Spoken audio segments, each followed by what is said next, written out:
Dulu ketika kita awal menanam, masyarakat di sini mungkin enggan untuk menanam karena belum tahu secara kecocokan kontur tanahnya cocok atau tidak.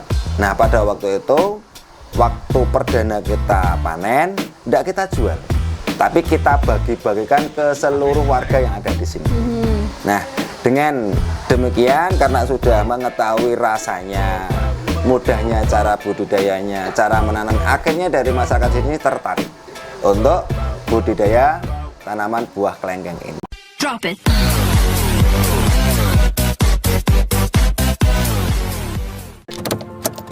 Selamat datang di Pojok Si Manis, Pojok Konsultasi Manajemen Agribisnis Klaten. Saat ini kita sedang berada di Desa Bengking di Kecamatan Jatinom, salah satu kecamatan yang ada di Kabupaten Klaten. Di sini banyak sekali potensi yang ada dan saat ini saya sedang bersama dengan salah satu tokoh masyarakat. Nanti kita akan berkenalan dan apa yang akan kita hari ini adalah tentang kelengkeng seperti yang ada di meja depan kita. Kita kenalan dulu. Mas, namanya siapa? Nama saya lengkapnya Muhammad Wiji Supriyono, biasa dipanggil di sini Pak Supri ataukah Mas Supri. Kalau secara umum yang ada di luar sini saya biasa dipanggil Pak RW. Kebetulan saya RW di sini. Oh, nama panggungnya Pak Supri. Pak Supri. Khusus untuk masyarakat mungkin sini nyebutnya Pak RW. Pak RW. Karena sebagai RW juga. Iya. Ya, begitu. Oke, kita dengan saya panggil Mas aja lah ya. Iya. Ya, biar mudah terus. Ya. Nah, yang menarik di sini di Desa Bengking ini adalah salah satu desa yang meng-up atau memiliki agrowisata petik kelengkeng. Kita mungkin sudah pernah membahas tentang kelengkeng sebelumnya ya, budidayanya, bagaimana dengan posterna. Nah, kali ini saya tertarik untuk melihat bagaimana manajemen desa wisata ini yang mempunyai unggulan produk adalah kelengkeng. Kita akan wawancara dengan Mas Supri. Siap. Mas Supri, memang banyak ya kelengkeng di sini? Untuk sebaran di tempat wilayah kami, kebetulan yang ada di RW 4 Desa Bengking ini, untuk populasi tanaman kelengkeng plus minus kurang lebih sekitar 500 pohon yang 500 sudah pohon. produktif. Kalau yang belum produktif itu sekitar 250-an. Jadi total populasi yang ada di sini baik yang sudah produktif maupun yang belum itu sekitar 750 pohon. Itu dimiliki oleh semua warga atau apakah ada yang khusus lokasi tertentu begitu? Ada yang lokasi tertentu berupa hamparan yang ditanami secara perkebunan semuanya. Ada juga yang ditanami hanya sebatas memanfaatkan lahan yang sempit ataukah di pekarangan rumah. Jadi di sini kita programkan wajib setiap individu yang tinggal di wilayah RW 4 wajib menanam tanaman buah.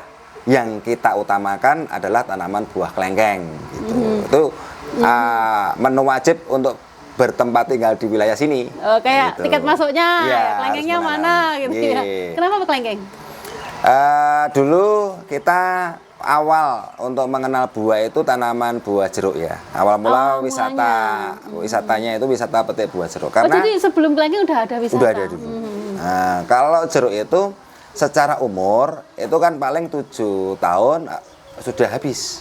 Dan itu tidak bisa kita buahkan tanpa musim. Jadi harus dengan musimnya, sesuai musim. Paling nanti satu tanaman, satu kali tanam itu paling 3 kali panen sudah selesai. Nah, kemudian pada waktu itu kita belajar di Prambanan tempatnya Pak Esto. Kemudian kita mengenal produk tanaman unggulan yang dibuahkan tanpa mengenal musim. Bisa diatur. Ya, bisa diatur. Nah, kita mengenal lah tanaman kelengkeng dan kebetulan di sini cocok. Yang menjadi sejarah pertama kali tanaman kelengkeng yang hidup di sini adalah pohon di depan rumah saya ini 2 pohon.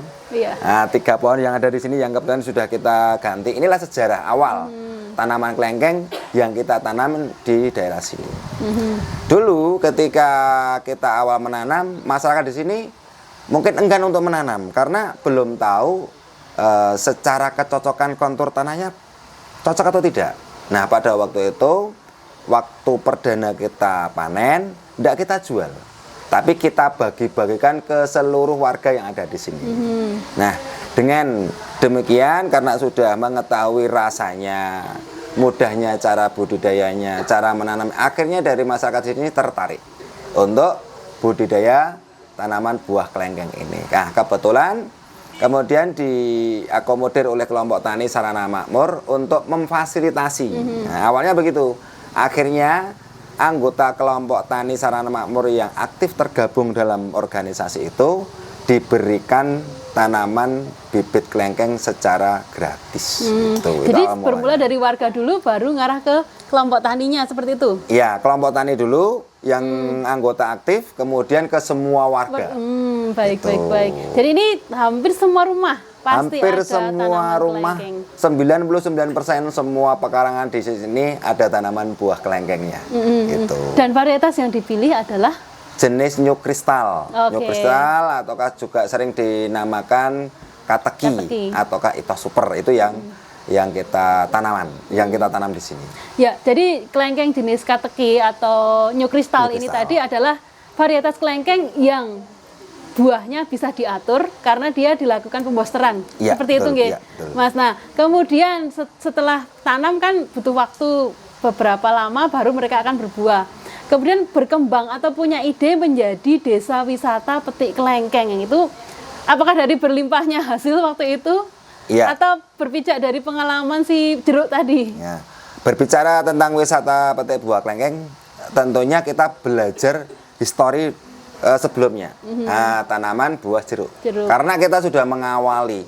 Begitu orang berdatangan ke sini ketika pengen memetik jeruk, kebetulan kalau tidak pas musim panen jeruk, akhirnya banyak wisatawan yang kecewa. Akhirnya dengan tanaman kelengkeng ini setiap saat itu ada. Misalnya di bulan Januari kita akan membuahkan 100 pohon, Februari 100 pohon, Maret dan seterusnya. Akhirnya setiap bulan kita punya tanaman buah kelengkeng yang siap kita sajikan untuk masyarakat umum yang mau berkunjung di tempat sini. Jadi itu di warga atau anggota kelompok tani sudah mulai diakomodir dan manajemen waktu ya Mas ya? Punya siapa yang mau di booster di bulan Januari, itu seperti itu sudah diatur ya? Tapi yang kebanyakan akan memilih saat waktu rame-ramenya buat kunjungan. Biasanya kepengen panen pada waktu Lebaran. Kalau enggak di akhir tahun itu yang diminati oleh warga masyarakat di sini.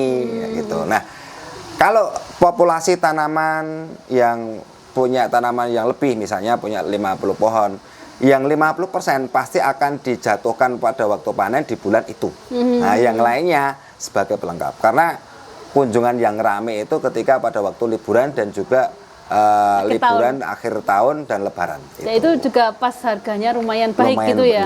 Lumayan baik. Nah, itu kan menjadi hal yang menarik. Artinya warga itu sadar bahwa yang ditanam itu menghasilkan dan dia juga mempunyai manajemen waktu yang pasti. Dari booster sampai ke panen itu butuh waktu berapa lama? Dari booster sampai ke panen itu antara 6 sampai 7 bulan itu sudah bisa panen. 6 bulan itu sudah layak dikonsumsi.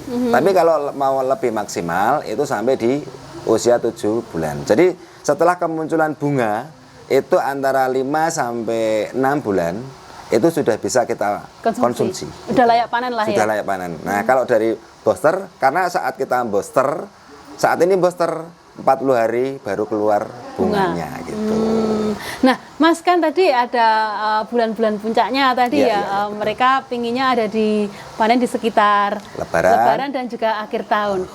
Promosi keluarnya seperti apa ini? Waktu mengenalkan pertama kali bahwa di sini bisa wisata petik kelengkeng gitu. Nah, pertama yang kita lakukan lewat media sosial, lewat channel YouTube, lewat Facebook, Instagram dan sebagainya. Kedua, karena di sini tidak hanya wisata petik kelengkeng. Oh, ada yang lain lagi. Ada lagi. Di sini agro edu wisata. Oh, ya. Yang mana tidak hanya menikmati hasil produk pertanian yang ada di sini, tapi kita menawarkan pendidikan yang secara temanya berbau tentang dunia pertanian. Nah, dari situ walaupun yang datang ke sini tujuannya untuk belajar, ketika melihat tanaman buah yang sudah masak, yang mana enak dipandang mata, akhirnya ketertarikannya untuk memetik dan membawa pulang itu ada. Tujuannya untuk edukasi. Tapi ending-endingnya juga beli oleh-olehnya dengan membawa oleh-oleh buah kelengkeng. Buah kelengkeng. Nah, Apalagi gitu. dia punya kesempatan bisa metik sendiri, Iya. bisa beli sendiri. Nah, seperti itu. Terus kemudian dari segi pemasaran artinya tidak ada masalah. Tidak ada masalah. Apakah juga kekurangan? Saat ini kita masih kekurangan.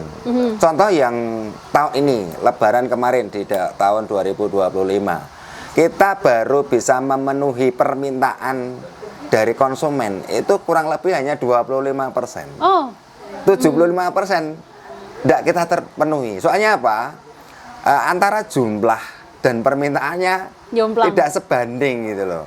Jadi yang saat ini yang siap panen itu baru beberapa persen saja. Yang lainnya ada yang belum buah karena faktor usianya, ada yang belum siap dipetik karena faktor masih muda untuk buahnya.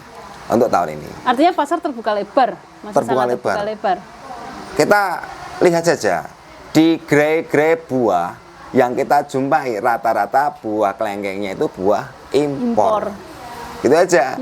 Kita melihat dari ukuran itu saja sudah kita melihat bahwa potensi tanaman buah kelengkeng masih terbuka sangat lebar sekali. Oke, kalau misalnya ini ada wisatawan yang mau ke sini, saya mau metik buah kelengkeng gitu, informasinya kami harus dapat dari mana atau kontak personnya siapa ini? Terus kami harus apakah ada kontribusi bayar uang masuk, tiket masuk atau bagaimana ini, Mas? Kalau hanya sebatas memetik, itu tidak ada biaya masuk. Hanya membeli ataukah membayar sesuai dengan kesepakatan harga. Yang kita tawarkan saat ini kelengkeng antara 35 sampai 50.000 sesuai grade-nya. Nah, itu hanya membayar itu. Misalnya saya mau bayar 10 kilo ya hanya membayar 10 kilo. Misalnya ya mau beli 10 kilo, mau beli 1 kilo ya cuma membayar 1 kilo aja. Tidak ada tiket masuk lah. Tidak ada tiket masuk. Kecuali menginginkan tambahan yang saya bilang tadi, eduwisata. Itu ada penawaran berbeda. Misalnya paket 100.000. Nanti akan mendapatkan kelengkeng, akan mendapatkan fasilitas pendidikannya, untuk pembelajarannya, ada fasilitas untuk makannya, bahkan nanti bisa dengan naik sapi dan gerobak sapi keliling di areal pertanian perkebunan kelengkeng yang kami kelola. Dengan apa? Dengan menaik gerobak sapi, dengan naik sapi, nanti kita akan berpindah lokasi satu dengan lokasi yang lain. Ini yang kita tawarkan. Kalau begitu, itu ada tambahan biaya. Gitu. Jadi yang kita up hari ini tentang agrowisata kelengkeng ini hanya sebagian kecil dari keseluruhan eduwisata yang ada di Desa Bengking ini. Siap. Terus Mas Supri tadi kan salah satu kendalanya adalah ketersediaan kelengkengnya, karena tadi sekitar 750 tanaman aja yang sudah produktif baru 500 lah ya. Masih banyak berkurang. Selain dari ketersediaan ini, hambatannya apa ketika kita beragrowisata kelengkeng juga di dalam budidayanya? Untuk kendala pertama tentang masalah pemahaman mungkin dari si petani itu sendiri, bagaimana cara merawat dari tanaman kelengkeng agar nanti berbuah maksimal. Kedua, mungkin dari hama tanaman yang ada di sini atau yang menyerang dari tanaman kelengkeng itu sendiri. Kebanyakan petani yang kita gandeng itu secara umur itu sudah usia-usia yang tidak produktif lagi. Nah, itu yang kendalanya itu kan otomatis dari SDM-nya.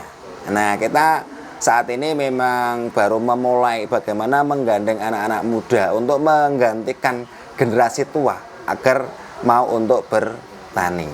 Nah, dari kendala-kendala semacam itu akhirnya kita sudah menemukan jalan. Akhirnya dari pemuda-pemuda tani yang ada di sini sudah mulai kita ajak untuk bergabung di kelompok tani sarana makmur. Terus kemudian mungkin hama tanaman itu juga menjadi salah satu kendala juga. Akhirnya sudah ada treatment-treatment tertentu untuk mengendalikan dari serangan-serangan itu. Mungkin bisa kita lihat seperti yang ada di sini. Ini. Nah seperti kutu kebul kayak gini. Ini adalah menjadi sebuah kendala juga, permasalahan juga. Yo, ini sebagai contoh saja, sampling saja. Karena kurangnya sumber daya manusianya, pengetahuan dari petani, akhirnya terlambat merawatnya, akhirnya terjadi serangan semar tani. Ini yang menjadi kendalanya. Dan ini peran kelompok tani tadi Hadir. mengedukasi ya, Iya, hadirlah ya mengedukasi. untuk para petani atau istilahnya para penduduk yang ada di desa Betul, Bengking betul. ini. Iya. Nah, pemilihan si varietas kateki ini kan memang menarik karena Iya. kateki itu punya ciri khas ya Mas ya. Ya, Saya tahunya beberapa sih keunggulan si kateki, yaitu dia renyah, Renyah. tidak terlalu berair, tidak berair, daging buahnya juga tebal. tebal banget. Dan kalau udah makan nggak mau berhenti. Ya, betul. Mungkin bisa kita cicipi Oh bersama ya, nih. mari kita cicipi. Kita cicipi bersama. Iya. Kita mau membuktikan bagaimana kelengkeng kateki ini yang tadi renyah, dagingnya tebal dan juga tidak terlalu berair. Jadi kan kalau seperti ini nggak netes gitu, jadi tangan kita pun enak megangnya ya. Dagingnya tebal banget. Dagingnya tebal. Saya mau mencobanya. Sebenarnya ini. Nah ini kan kecil ini. Nah kecil banget. Bijinya kecil. Bijinya kecil, daging buahnya tebal, rasanya renyah dan tidak berair. Jadi orang betah makan kelengkeng ini banyak-banyak. Ya. Oke. Jadi kalau masyarakat luar ya anggap pengen reservasi, mau petik kelengkeng, mau belajar tentang budidaya kelengkeng, bisa datang ke tempat kami di Agro Edu Wisata Putra Merapi Tani ataukah ke Sarana Makmur. Mungkin bisa saya sebutkan kontak person yang bisa Boleh, nanti kita juga nulis di description box. Oh iya. Silakan disebutkan. Untuk kontak personnya itu di 085 085 64 64 70 10223. Saya 70 10223. Saya Diulangi ulangi satu kali lagi. 085 64 70 10223. Nanti kontak personnya langsung ke saya. Oke. Kan saya juga tahu Mas Supri ini juga YouTuber. Iya, betul. Channelnya apa Mas Supri? Kalau channel YouTube saya Putra Merapi Tani. Putra Merapi Tani. Nanti Nggih. bisa diulik sama Nggih, bisa para lihat. netizen juga. Silahkan dilihat-lihat Di sana YouTube-nya sudah Mas kita Supri. bedah banyak tentang bagaimana cara menanamnya, merawatnya hingga cara pemasarnya. Di situ kita bahas. Gitu. Harapan ke depan Mas Supri. Harapannya ke depan saya mengajak kepada masyarakat luar terutama yang masih muda-muda untuk giat untuk tekun bertani. Karena apa? Saat ini persoalan yang paling urgensi adalah kita kehilangan generasi penerus dalam bidang pertanian. Oke. Gitu. Dan berterima kasihlah ada Mas Supri, salah Siap. satu penggerak bidang pertanian. Jadi untuk bidang pertanian seperti ini masih kategori muda. Jadi muda seperti Iya. ini. Karena biasanya kita ketemu dengan petani itu usianya udah di atas 60. Ya, Nah, terima kasih atas kepedulian Mas Supri Siap, iya. di bidang ketahanan pangan. Siap. Dan sekarang itu yang menjadi program utama dari Presiden kita, dari pemerintah Indonesia juga menjaga ketahanan dan kedaulatan pangan nasional. Iya, amin. Ya, Mas Supri terima kasih sekali Ya, untuk oke. penjelasan tentang edu wisata, siap. agrowisata petik kelengkeng, dan kami juga mengabarkan ini menjadi salah satu potensi yang ada di Desa Bengking, Kecamatan Jatinom, Kabupaten Klaten.